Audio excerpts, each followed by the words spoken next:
Astaghfirullah. Assalamualaikum warahmatullahi wabarakatuh.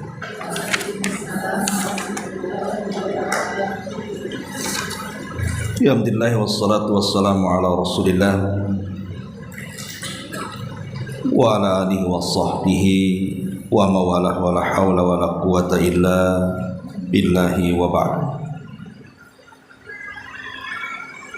Kita lanjutkan kajian kita, masih membahas kitab Umdatul Ahkam, dan kita masuk pada bab ke-7 tentang bab al-haidhi, bab bicara seputar darah haid. Tentu bab ini sangat penting dipelajari karena darah haid ini bersifat rutinitas. Setiap wanita yang belum menopause pasti mereka mengeluarkan darah haid. Dan setiap rumah umumnya banyak wanita.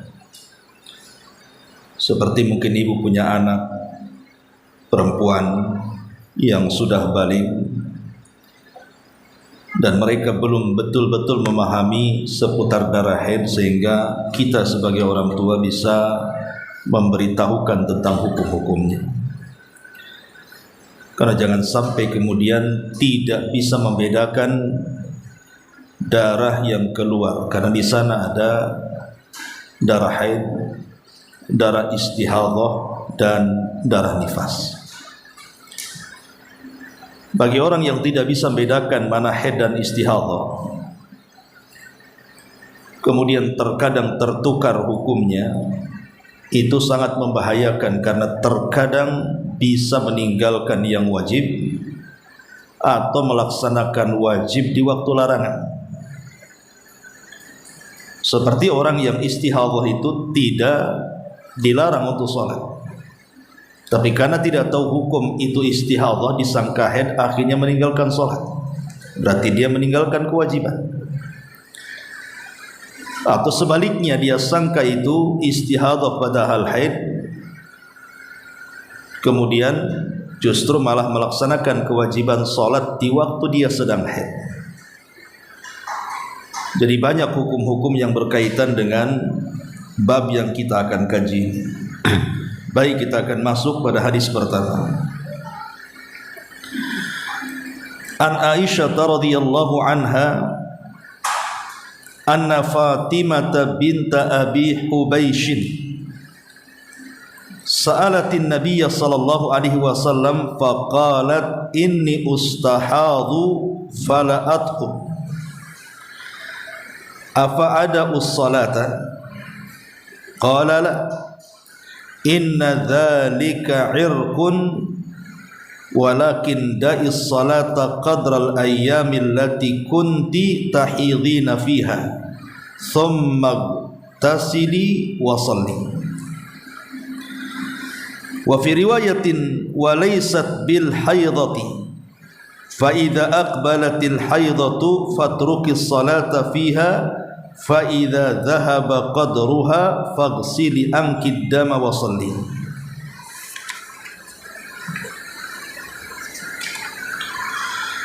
Aisyah radhiyallahu anha, beliau mengatakan bahwa Fatimah binti Abi Hubaysh bertanya kepada Nabi sallallahu alaihi wasallam, sesungguhnya aku mengalami istihadhah dan aku tidak pernah suci. Apakah aku diperkenankan meninggalkan salat? Maka Rasul mengatakan tidak boleh. Sesungguhnya itu darah yang keluar dari ujung bawah rahim. Akan tetapi tinggalkanlah salat pada hari-hari yang biasa engkau berhaid. Kemudian mandilah dan kerjakanlah salat. Dalam riwayat yang lain dikatakan itu bukanlah darah haid. Jika masa haid telah tiba, maka tinggalkan salat pada saat itu. Jika masa telah habis, maka bersihkan darah tersebut lalu kerjakan salat.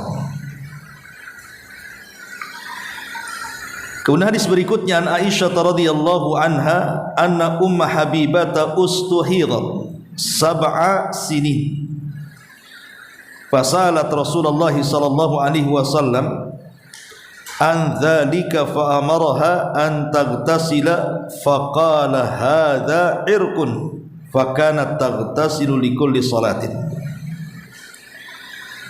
Aisyah kemudian berkata bahwa Ummu Habibah mengalami istihadhah selama 7 tahun. Oleh karena itu dia lantas bertanya kepada Rasul tentang permasalahan itu. Beliau memerintahkan untuk mandi. Beliau bersabda, itu adalah darah yang keluar dari ujung bawah rahim. Maka Ummu Habibah mandi setiap kali hendak melaksanakan salat.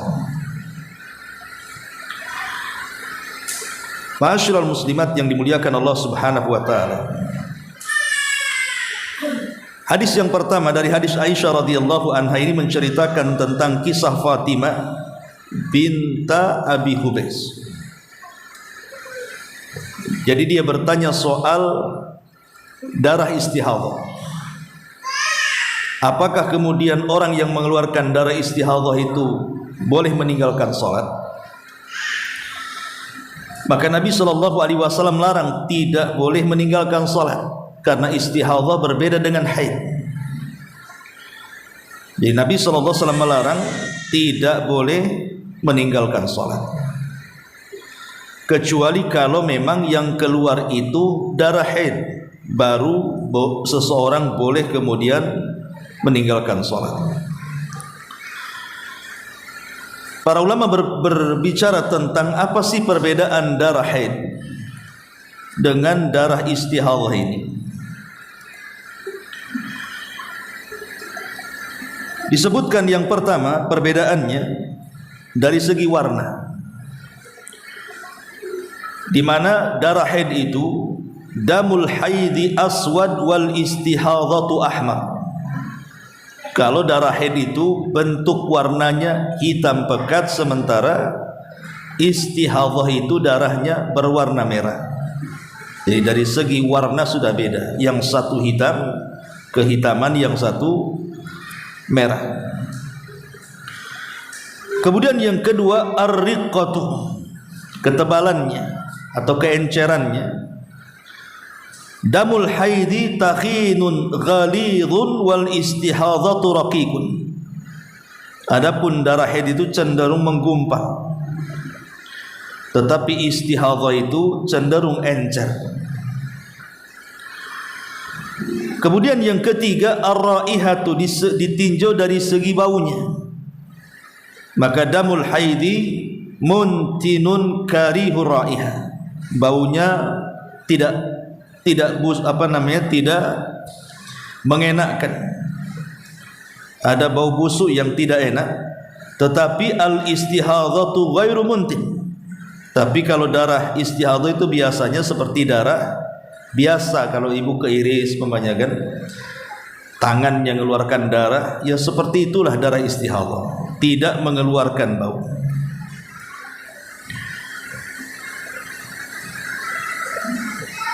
Ini diantara 3 perbedaan darah haid dan istihadhah.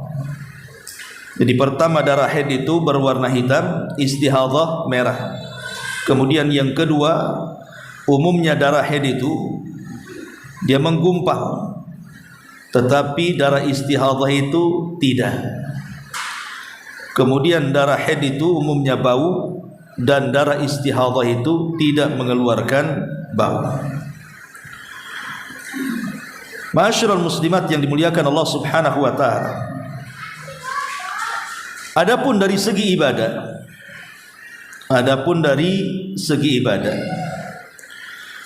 maka orang yang mengeluarkan darah haid itu tidak boleh melakukan aktivitas ibadah. Seperti ibadah apa saja nanti kita sebutkan. Tetapi orang yang mengeluarkan darah haid itu tidak menghalangi untuk ibadah.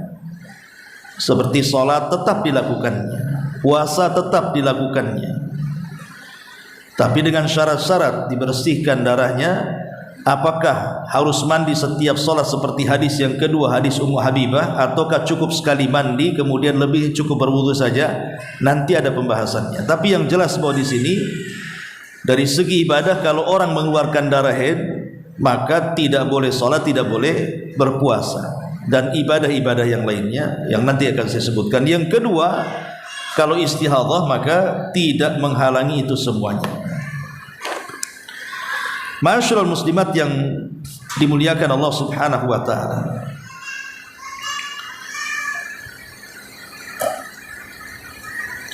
adapun tentang perkara-perkara yang tidak boleh dilakukan orang yang sedang haid ini, apa saja perkara-perkara yang tidak boleh dilakukan saat wanita sedang haid?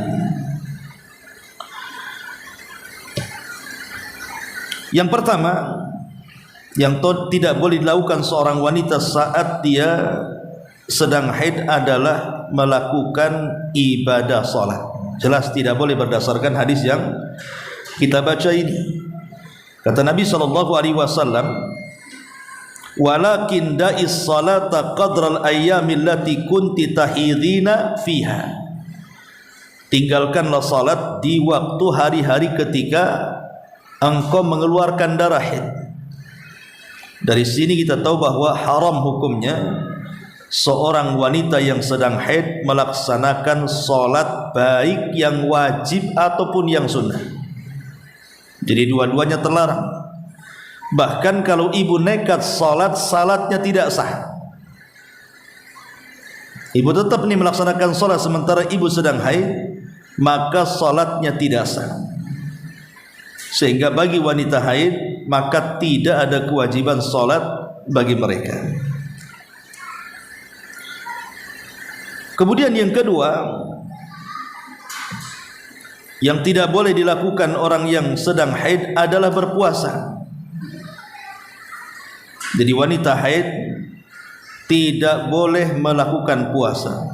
Berdasarkan nanti hadis Aisyah radhiyallahu anha, ketika ditanya atau seorang wanita bertanya kepada Aisyah radhiyallahu anha, apakah seorang yang meninggalkan salat itu harus mengqadha salatnya di waktu dia sedang haid? Maka Aisyah menyangka bahwa wanita itu memiliki pemahaman Khawarij dan mengatakan, aharuriyatin anti, apakah engkau seorang Haruri? Haruri itu maksudnya desa yang disitulah sejarah Khawarij terbentuk, namanya desa Harura. Disangkanya wanita ini dari Khawarij. Maka wanita ini mengatakan, tidak, aku hanya bertanya saja. Maka Aisyah radhiyallahu mengatakan, dulu kami juga haid di zaman Nabi, tapi kami tidak mengqadha salat, hanya mengqadha puasa. Kalimat hanya mengqadha puasa berarti di waktu wanita itu sedang haid di bulan Ramadan tidak boleh puasa, karena dilarang berpuasa saat wanita sedang haid. Kemudian yang ketiga, tentang memegang mushaf dan membacanya. Adapun memegang mushaf, maka tidak ada khilaf para ulama, tidak boleh seorang wanita memegang mushaf. Jadi kaulan wahidah itu sudah pendapat yang tidak bisa dibantah. Wanita haid tidak boleh memegang mushaf kecuali dalam kondisi darurat. Seperti mamanya ibu di rumah hujan, kemudian bocor tetesan yang mengenai mushaf Al-Quran. Nah kalau dibiarkan ya kehujanan kan, begitu rusak nanti mushafnya. Maka ibu secara refleks tiba-tiba mengambil mushaf itu sementara ibu sedang haid. Lah dalam kondisi seperti ini tidak apa-apa, karena sekarang darurat kan gitu ya. Tapi kalau tidak darurat, maka ulama mengatakan la khilafa, tidak ada khilaf. Ya, maksudnya larangannya tidak ada khilaf, tidak boleh seorang wanita memegang mushaf. Bagaimana kalau seandainya memegang mushaf itu dengan dibungkus kain, atau ibu pakai kaos tangan, kan tidak tersentuh langsung kan, pakai kaos tangan begitu ya. Maka dalam mazhab Hanafi dan juga Maliki dan juga kebanyakan Hambali, mereka membolehkan dengan cara menghalangi, tidak secara langsung tangan kita memegang mushaf, mungkin terhalangi dengan kain, kaos tangan dan begitu seterusnya. Maka dalam mazhab Hanafi, Maliki dan kebanyakan Hambali mengatakan boleh. Tetapi mazhab Syafi'i tetap keras dan mengatakan sekalipun ada penghalang tetap tidak boleh, kecuali darurat saja. Jadi ada dua pendapat di sini, ya. Maka kita tidak syak lagi bahwa mayoritas para ulama mengatakan kalau memegang secara langsung haram, tak boleh. Tapi yang menjadi khilaf itu kalau seandainya ketika memegang menggunakan kain ataupun kaos tangan gitu. Ada yang mengatakan boleh. Dan itu adalah mazhab Hanafi, Maliki dan Hambali. Dan ada yang mengatakan tetap tidak boleh walaupun ada penghalang. Dan itu mazhab Syafi'i. Bagaimana membaca Al-Quran ini? Secara umum mazhab jumhur ulama mengatakan tidak boleh. Jumhur ulama mengatakan membaca Al-Quran itu tidak boleh bagi orang yang sedang haid, baik dia membaca Al-Quran dari mushaf atau dari handphone atau dari hafalan dia, yang penting dia sedang haid maka tidak boleh. Ada yang mengumumkan seperti itu. Jadi wanita haid secara mutlak pendapat mayoritas ulama mengatakan tidak boleh, bagaimanapun bentuknya. Membaca Quran itu sedang haid tidak dibolehkan. Tetapi pendapat yang lain mengatakan bahwa lihat dia membacanya. Kalau maksudnya membaca dari mushaf, maka itu yang dimaksud tidak boleh. Karena memegang mushaf tadi katakan tidak ada khilaf, tidak boleh kan begitu. Tetapi kalau seandainya membaca Quran dan dia sedang haid itu tidak menggunakan mushaf, mungkin menggunakan hafalan dia, atau mungkin dari alat-alat yang dia merupakan bukan mushaf seperti aplikasi dalam handphone dan begitu seterusnya, maka ada ulama yang berfatwa dibolehkan. Jadi larangan membaca mushaf Al-Quran itu kalau dari mushafnya. Tapi kalau dari handphone dengan aplikasi gitu ya, atau mungkin ibu punya hafalan, maka ada ulama yang membolehkan. Ini diantara hukum memegang dan juga membaca Al-Quran. Adapun kemudian yang nomor 4 tentang tinggal di masjid, seperti ibu yang sedang mengaji umpamanya kan. Karena ada wanita-wanita haid yang kemudian ingin ngaji juga walaupun mereka tidak sholat, kan duduk di situ. Dalam mazhab, maksudnya mazhab Hambali, wallahu alam, maka posisi wanita haid dengan junub itu dibolehkan tinggal di masjid dengan syarat tidak ada niat i'tikaf. Jadi yang dilarang itu i'tikaf. Tetapi kalau wanita haid itu tidak i'tikaf, hanya duduk di masjid mendengarkan pengajian gitu, maka dibolehkan dengan catatan berwudu. Memang wudu tidak membersihkan haid, karena orang suci dari haid harus mandi kan begitu. Tapi dengan berwudu itu bisa meringankan hadas. Jadi wudu itu bisa meringankan hadas, baik ketika ibu junub atau ketika ibu haid. Jadi kalau ibu ingin mengaji gitu ya, sementara ibu tidak bersih sedang haid, silahkan duduk di masjid tapi berwudu supaya diringankan tuh hadasnya tuh. Kemudian bolehlah ibu duduk mendengarkan kajian tapi hindari niat i'tikaf. Karena orang yang sedang haid atau junub dilarang tidak boleh i'tikaf. I'tikaf itu syaratnya harus suci masalahnya. Ya Bu ya, jadi kalau ibu mau hadir di kajian seperti sekarang ini, maka boleh ibu yang sedang haid duduk mendengarkan kajian, tapi sebelum ibu masuk masjid kemudian duduk berwudu untuk meringankan hadasnya, walaupun tidak membersihkan, karena orang yang sedang junub atau sedang haid itu tidak bisa dibersihkan kecuali dengan mandi. Ini yang katakan oleh dalam mazhab Ahmad, walaupun ada sebagian ulama mengatakan tidak boleh. Ya. Tapi wallahu alam saya cenderung kepada pendapat Hambali boleh, tapi dengan catatan ya seperti itu, ibu berwudu kemudian duduk.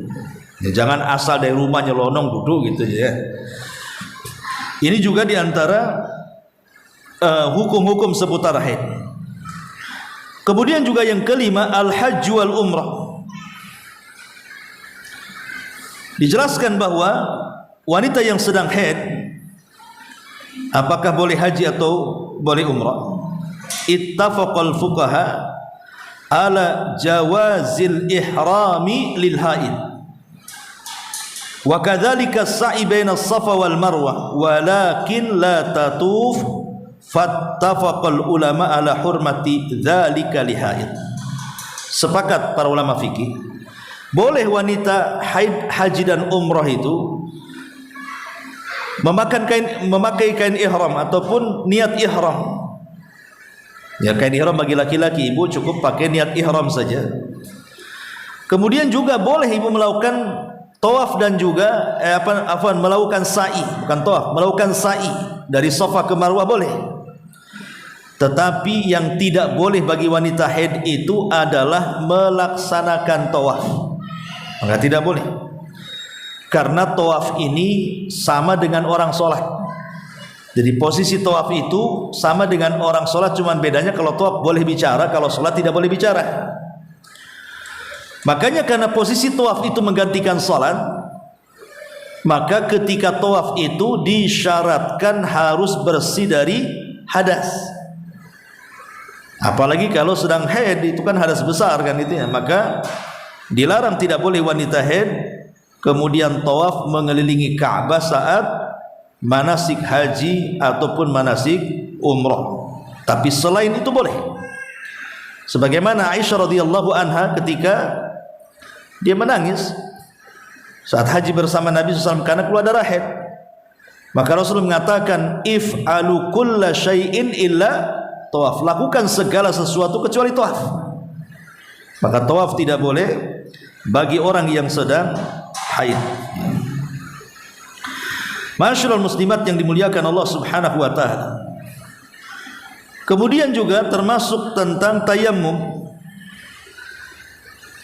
Tayammum, maka itu sama juga dengan berwudu, tetap tidak dibolehkan wanita yang sedang haid kemudian melakukan tayammum, karena tayammum juga sama dengan berwudu. Adapun tentang masalah zikir, ibu mengucapkan tasbih, tahmid, tahlil dan begitu seterusnya, maka disebutkan oleh para ulama, amma dzikru wat takbiru wat tasbihu wat tahmidu wa tasmiyatu 'alal aqli wa ghairihi wa qira'atul hadithi wal fiqhi wad du'a wat ta'mini 'alaihi wastima'ul qur'ani fala yuhramu 'alaiha syai'un min dzalik. Adapun zikir, membaca takbir Allahu Akbar, tasbih subhanallah, tahmid hamdulillah, tasmiyah membaca basmalah ketika makan, membaca hadis, membaca fikih, berdoa atau mendengarkan bacaan Al-Quran, maka tidak diharamkan, boleh. Jadi khusus untuk zikir, boleh wanita yang sedang haid memperbanyak zikir, dan itu yang harus dilakukan karena sudah tidak sholat, sudah tidak puasa, jangan pula tak ibadah, kan begitu. Karena di waktu haid ini wanita pertama naqisatu aqlin dan yang kedua naqisatu dini. Wanita saat haid itu pertama kurang akal, yang kedua kurang agama. Makanya bawaannya wanita haid itu marah-marah, emosian, lemah, letih, ada aja lah pokoknya kan. Kemudian kurang agama karena ya tidak sholat, tidak puasa, kan begitu. Lah dalam posisi wanita haid ini dikhawatirkan maka akan diganggu setan. Maka supaya terhindar dari gangguan setan karena sedang kurang dua-duanya akal dan agamanya, maka imbangi dengan zikir. Karena zikir tidak diharamkan. Ya, zikir tidak diharamkan, tasbih, tahmid, tahlil atau apalah zikirnya, atau mendengarkan kajian ataupun mendengarkan Quran atau mungkin berdoa gitu ya. Kemudian juga kata para ulama boleh juga seseorang itu mengucapkan amin ketika ada orang yang berdoa, maka itu dibolehkan. Ma'asyiral muslimat yang dimuliakan Allah Subhanahu wa taala, adapun hukum tentang talak, ya, wanita haid, diharamkan bagi seorang suami menceraikan wanita yang sedang haid. Nabi Allah Subhanahu wa taala mengatakan, ya ayyuhan nabi idza talaqtumun nisa fatallikuhunna liiddatihin. Wahai Nabi, apabila kalian menceraikan perempuan kalian, maka ceraikanlah mereka sesuai dengan iddahnya. Ada yang mengatakan Abdullah bin Umar radhiyallahu anhu saat menceraikan istrinya, istri sedang haid, dan ketika itu yang menyuruh untuk menceraikan istrinya adalah ayahnya Umar bin Khattab radhiyallahu anhu. Mungkin karena Umar kan mulham. Mulham itu artinya punya firasat yang tidak baik gitu kan, bahwa ini wanita ini kayaknya tidak cocok untuk anak saya. Dan tidak semua keinginan bapak harus dipenuhi dengan dalil bahwa Ibnu Umar menceraikan istrinya karena perintah Umar. Kecuali kata Syekhul Islam Ibnu Taimiyah rahimahullahu taala, kecuali kalau suamimu seperti Ibnu Umar dan ayahnya seperti Umar, ya tidak apa-apa. Tapi kalau ayahnya Abu Jahal, kemudian anaknya seorang muslim, ya yang tahu masalah kan anaknya kan, satunya kafir yang satunya muslim. Maksudnya kita tidak hendak membahas apakah seorang anak laki-laki harus menuruti orang tuanya, ceraikan seperti yang terjadi kepada Ibnu Umar, menceraikan istrinya karena perintah Umar. Ya tentu kita katakan Umar tahu maslahat. Tapi yang jelas ketika Nabi SAW tahu Ibnu Umar menceraikan istrinya sedang haid, Rasul katakan tidak boleh, kamu harus rujuk kembali, ya, sampai dia kemudian selesai haidnya, kemudian suci dari haid, baru kau ceraikan. Lah dari sini kata para ulama bahwa talak itu ada dua, ada talak sunnah, ada talak bid'ah. Lah talak sunnah dan talak bid'ah itu perbedaannya, ketika menceraikan istri saat tidak sedang haid berarti sunnah, dan ketika menceraikan istri sedang haid berarti bid'ah. Itu talak bid'ah, tidak boleh. Tapi pertanyaannya, kalau orang sudah terlanjur menceraikan istrinya dan dia sedang haid, apakah sah talaknya atau tidak? Maka ulama mengatakan sah talaknya tapi berdosa. Sah talaknya tapi berdosa. Sah karena sudah terucap kalimat talak. Yang kedua berdosa karena menceraikan istri saat haid, itu masalahnya. Nah ini juga terkena hukum dalam masalah talak bagi wanita yang sedang haid. Ma'asyiral muslimat yang dimuliakan Allah Azza wa Jalla, termasuk juga yang berkenaan dengan haid adalah bara'atul rahim. Bara'atul rahim, mengetahui bahwa di perut seorang wanita itu ada bayi atau tidak dengan mengeluarkan darah haid, dan itu nanti ditentukan dengan apa? Ketika masa idah. Masa idah umpamanya wanita ini diceraikan atau hamil dia, ya. Baik, kenapa ketika ada seorang wanita ditinggal mati suaminya, maka idahnya cukup lama kan begitu. Khawatirnya sebelum suaminya meninggal kemudian dia menggauli istrinya atau hamil kan itu. Makanya dibiarkan sampai arba'ata asyhurin wa asyra, 4 bulan 10 hari untuk memastikan rahimnya itu ada isi atau tidak kan itu. Sampai segitu lamanya. Tapi kalau sudah keluar darah haid berarti tidak sedang hamil, karena tidak mungkin orang hamil mengeluarkan darah haid. Sebagaimana orang hamil juga tidak mungkin mengeluarkan darah haid kan begitu. Jadi orang yang tidak hamil pasti dia mengeluarkan darah haid. Tapi orang yang hamil kebanyakan tidak mungkin mengeluarkan darah haid, karena di antara hikmah haid itu Allah robah prosesnya dari darah menjadi asupan nutrisi bagi si janin kan itu. Makanya umumnya orang hamil tidak mungkin dia mengeluarkan darah haid karena obah jadi asupan dia. Tapi yang jelas bahwa di sini di antara juga hukum yang bertalian dengan darah haid itu adalah bara'atul rahim. Dan yang terakhir tentu bicara soal mandi. Artinya kalau bagi orang yang sudah selesai haidnya, maka diwajibkan mandi bersih. Ma'asyiral muslimat yang dimuliakan Allah Subhanahu wa taala. Adapun hadis ini di antara faedahnya, faedah yang kita baca di sini,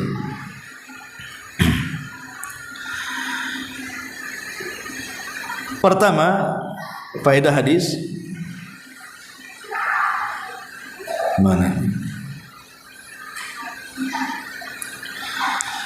Bahwa ada perbedaan antara darah haid dan istihadhah.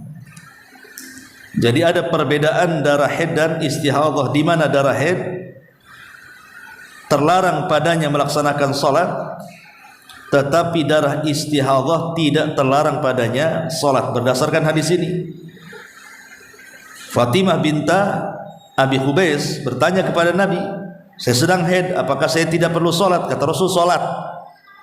Kemudian riwayat yang lain bicara tentang haid, kata Nabi SAW, fa idza aqbalatil haidatu fadrukis salata fiha. Kalau datang masa haidmu maka tinggalkan salat.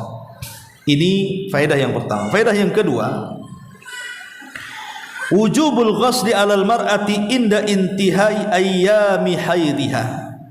Wajib mandi bagi seorang wanita apabila selesai haidnya. Artinya sudah bersih, sudah suci, maka wajib mandi.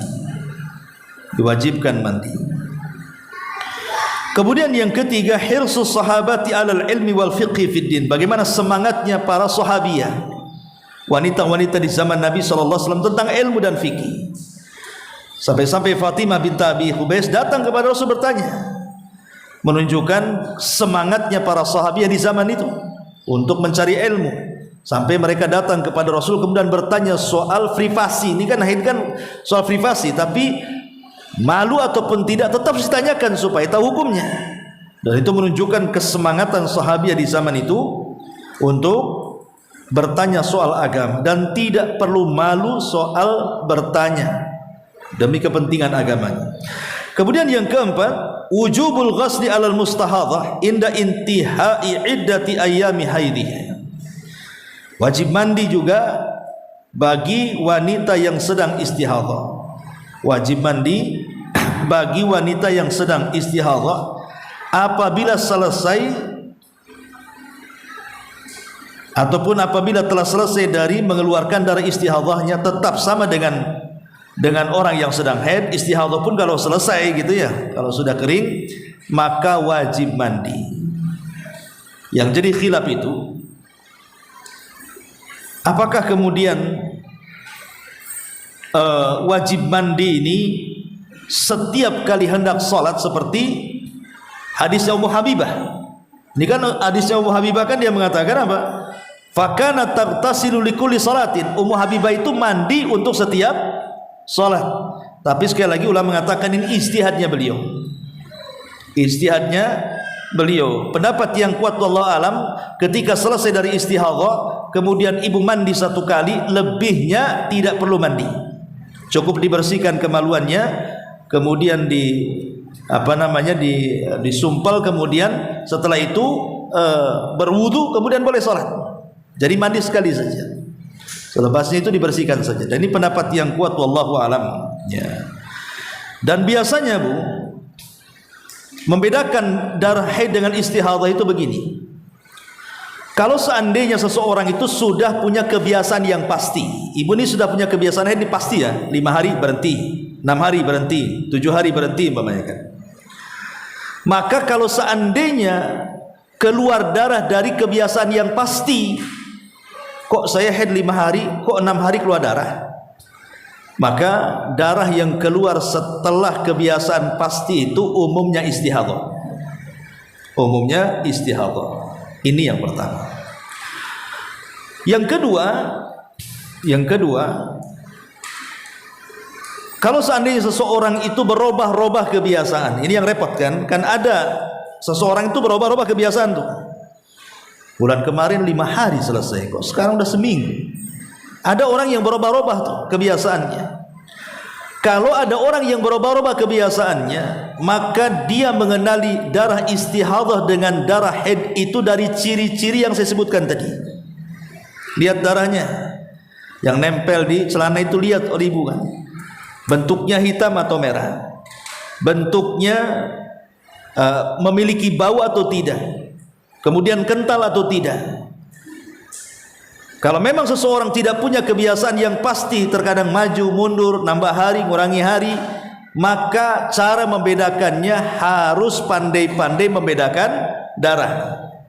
Ya, harus bedakan tuh darah ini haid ke istihadah, supaya kita tidak salah di situ. Nanti waktunya istihadah disangka haid, akhirnya meninggalkan sholat. Nah, ini dua perkara yang harus dipahami tentang darah istihadah itu. Kalau sudah ada kebiasaan sih, tapi ada catatan juga, kalau seandainya ibu ini punya kebiasaan 5 hari selesai, tiba-tiba hari ke-6 keluar, tapi bentuk darahnya itu kok seperti darah haid, ya, bau, kemudian tidak encer, kental gitu, kemudian juga hitam, maka para ulama mengatakan itu haid bukan istihadah. Maka tetap kembali ke ciri-cirinya ya. Cuman para ulama ketika mengatakan tentang berapa lama gitu ya, atau berapa usia wanita haid dari awal sampai yang terakhir, ada yang mengatakan bahwa wanita haid itu dimulai dari usia, ada yang mengatakan 6, ada yang mengatakan 7 tahun. Berarti di bawah 6 atau 7 tahun walaupun wanita mengeluarkan darah, maka dipastikan bukan haid. Jadi yang mengatakan di usia 6 atau 7 tahun. Berarti di bawah itu kalau keluar darah bukan haid, itu darah rusak. Yang jadi masalah adalah kapan limitnya seorang wanita itu dikatakan tidak mengeluarkan darah haid. Sebagian ulama mengatakan di usia 50 tahun itu limit daripada wanita mengeluarkan darah haid. Maksudnya kalau di atas 50 tahun masih mengeluarkan darah haid, dipastikan bukan haid. Ya, darah gitu saja. Walaupun seperti darah haid, tapi tidak dianggap haid. Jadi 50 tahun patokannya.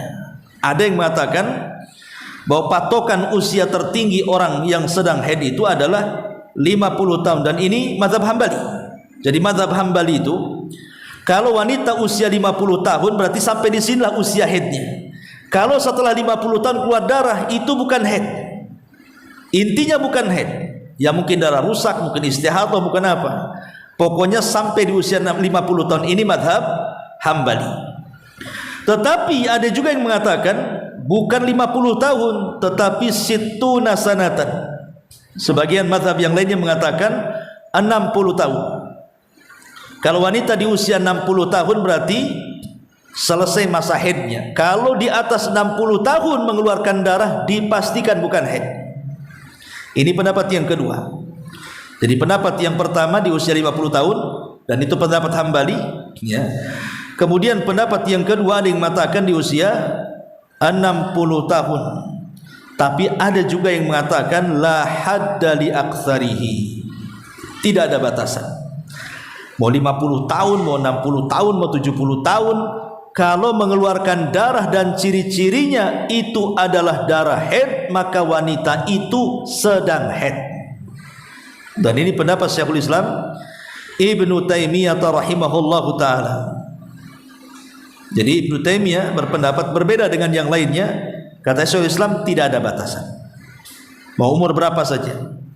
Kalau mengeluarkan darah sifatnya seperti darah haid berarti haid. Berarti di sini ada 3 pendapat ya.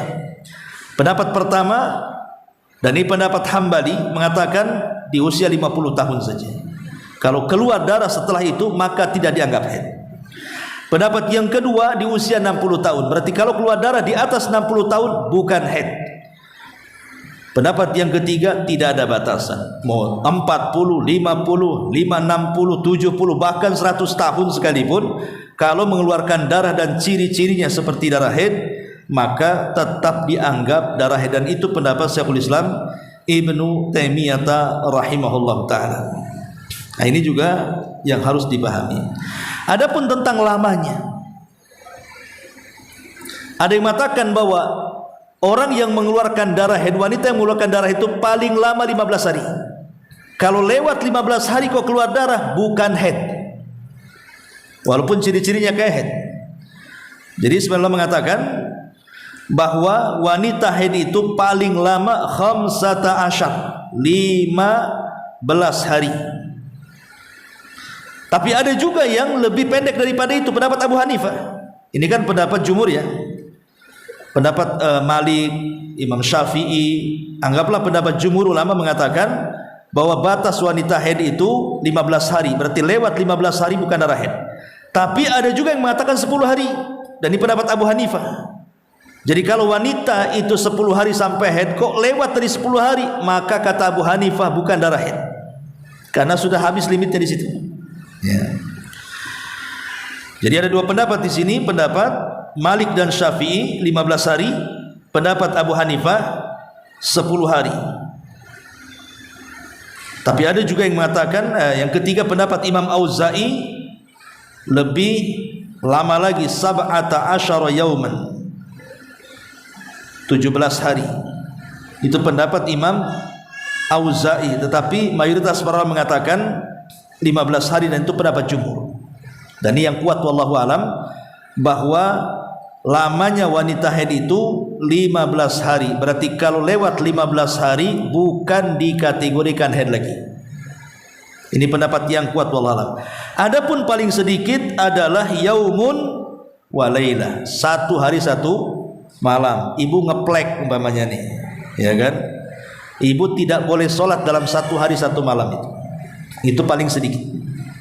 Ya, ngeplek kan kadang-kadang ibu ragu-ragu nih, ini sudah, tapi sudah masuk puasa masa haid masalahnya kan. Ibu kan tahulah kebiasaan ibu, entah di awal bulan atau di akhir bulan kan, mesti ibu tahu. Ya, tiba-tiba ketika melihat di celana dalam kok ada plek-plekan warna hitam kan itu ya, maka ibu langsung jangan sholat, tunggu 1 hari 1 malam, itu paling sedikit. Paling banyak 15 hari, paling sedikit yaumun wa lailah. Itu yang disebutkan para ulama fikih tentang masa lama dan tidaknya wanita yang mengeluarkan darah haid. Wallahu alam, saya kira 2 hadis dulu. Sampai di sini kita buat tanya jawab dulu. Silakan kalau ada yang bertanya.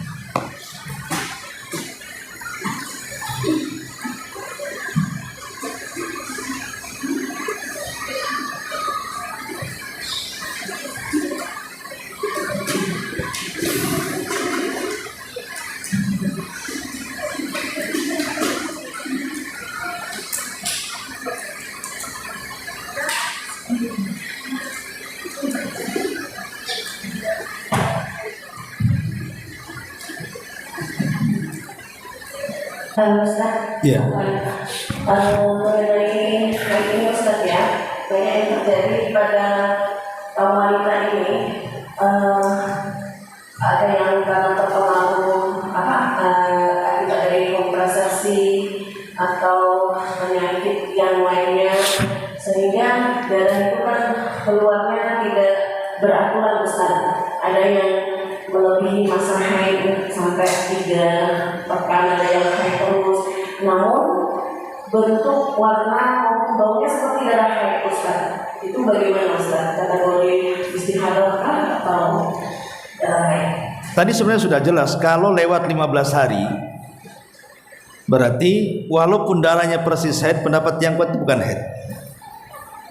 Karena enak saja kalau sampai karena akibat obat-obatan yang konsumsi akhirnya tidak jelas keluarnya kan, itu kadang nambah hari, kadang kurangi hari, dan begitu seterusnya, maka ikut patokan yang paling banyak tadi 15 hari, berarti 15 hari lewat bukan haid. Itu kalau kita mengacu kepada pendapat Hambali, dan itu pendapat jumhur ulama wallahu alam, walaupun ada yang mengatakan 10 hari ya, tadi saya katakan, ada yang mengatakan 17 hari seperti Auza'i, tapi saya berpendapat 15 hari. Berarti kalau berlanjut sampai 2 minggu, itu kan hampir 15 hari kan. Nah, berarti setelah 2 minggu kok pekan ketiganya kok masih mengeluarkan darah haid, maka jangan dianggap, walaupun ya itunya seperti darah haid, nggak usah dianggap lagi, karena paling lama 15 hari gitu maksudnya. Sebab kalau seandainya, kenapa demikian? Demi kemaslahatan yang lainnya. Ibu yang punya suami Kalau terus dianggap darah haid tidak ada batas waktunya kan gitu ya. Kapan hak suaminya? Kapan hak ibu dengan Allahnya? Kan ada hak-hak yang lainnya, makanya dibatasi paling lama 15 hari, setengah bulan.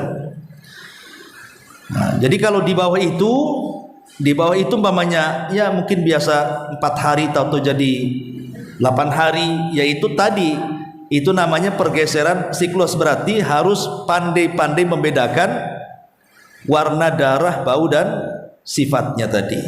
Nah, ini tengok ini haid enggak? Berarti kalau ciri-ciri bukan darah haid ya segera sholat kan itu. Tapi kalau ciri-ciri darah haid ya berarti masa haid. Sama juga ketika kita bicara tentang plek warna kuning atau warna keruh, ya. Itu kan dilihat kalau keluarnya di masa-masa memang kebiasaan, belum selesai haidnya, tidak lancar atau dilancar pertama saja, kemudian hari ketiga keempat sudah nggak lancar tapi ngeplek-ngeplek saja kan begitu, maka kalau di masa haid tetap dianggap haid.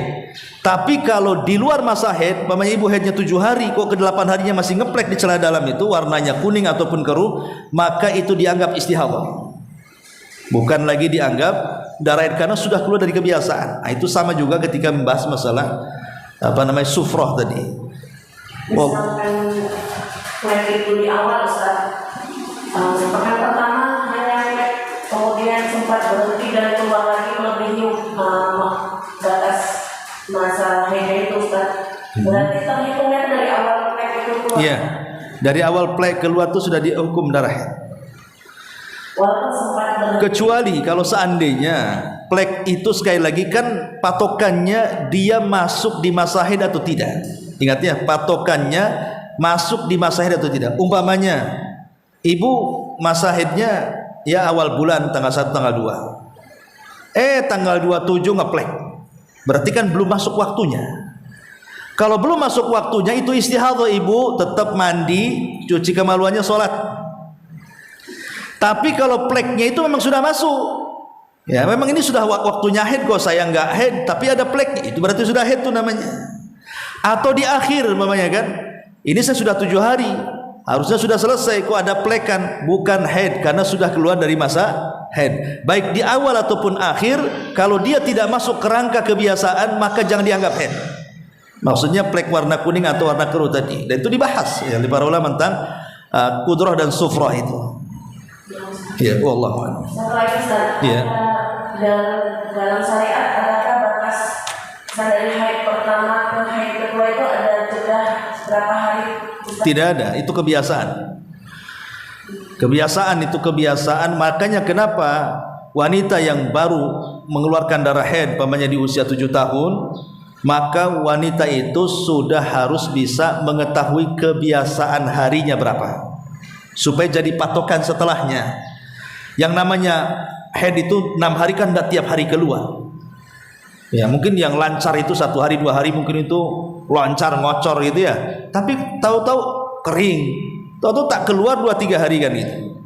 Nanti disangka bersih, sholat tahu-tahu keluar lagi. Lah disitulah pentingnya mengetahui kebiasaan tadi. Kalau kita kebiasa 5 hari, pamannya kok 2 hari nggak keluar, belum selesai 5 hari, jangan sholat. Pegang kebiasaan itu, walaupun tidak keluar, tidak boleh berhubungan, tidak boleh sholat, tidak boleh puasa. Karena kebiasaan wanita ya ada yang lancar terus tiap hari, ada yang ngeplek-ngeplek saja, ada yang sekali lancar habis itu tidak ada kan begitu. Maka itulah kenapa para ulama memfokuskan hafalkan hari kebiasaan. Kalau 5 hari ya sudah, pegang 5 hari itu. Berarti kalau keluar darah setelah 5 hari, maka dianggap istihadah, kecuali sifatnya sama dengan darah haid. Wallahu a'lam. Kita sampai di sini. Ada. Assalamualaikum Ustaz. Waalaikumsalam. Tentang hukum wanita haid berdiam diri di masjid sesuai dengan hadis Nabi Sallallahu Alaihi Wasallam, itu tidak menghalalkan masjid bagi wanita haid dan junub. Jadi bagaimana kita yang seperti ini untuk ilmu di masjid? Tadi kan saya sudah jawab itu. Tidur ya. Jadi boleh, hadis tadi tidak melarang secara mutlak. Makanya dalam mazhab Hambali dirinci. Ya. Kalau asal duduk saja tidak boleh. Makanya kemudian untuk mengurangi hadas sehingga membolehkan duduk di masjid itu ibu wudu. Memang wudu tidak membersihkan haid, tapi bisa meringankan hadas. Ya, yang kedua, tidak ada niat iktikaf. Jadi bolehnya duduk di masjid dua. Pertama, tidak ada niat iktikaf. Yang kedua, ibu berwudu. Kemudian baru duduk sampai selesai pengajian. Itu dalam mazhab Hambali. Wallahu a'lam. Ya, subhanallah bihamdika asyhadu an la ilaha illa anta astaghfiruka wa atubu ilaik. Allahu taala alam.